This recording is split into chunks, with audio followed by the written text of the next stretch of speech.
ஒரு முட்டாள் தல ரசிகன் செஞ்ச வேலையால ஒட்டுமொத்த தல ரசிகர்களுக்கும் பெரிய அவமானம் வந்துருச்சு.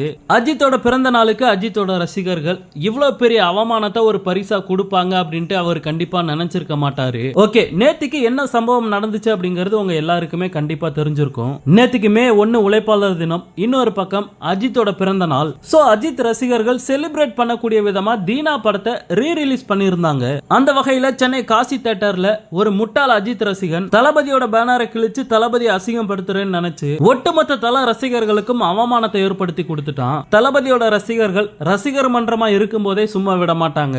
இப்போ அரசியல் கட்சியா மாறி அசுர பலத்தோட இருக்காங்க. சோ இப்போ சொல்லவே தேவையில்ல, அந்த அஜித் ரசிகனை வச்சு செஞ்சிருக்காங்க. பேனரை கிழிச்சிட்டு அந்த தற்கூரி எங்கேயோ எஸ்கேப் ஆயிடுச்சு.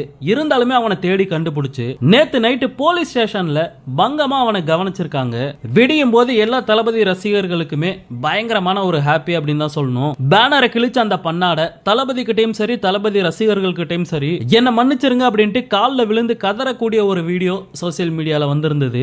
இதை பார்த்ததுமே தளபதியோட ரசிகர்கள் சந்தோஷம் மட்டும் இல்லாம செம கெத்தா ஃபீல் பண்ண ஆரம்பிச்சிட்டாங்க.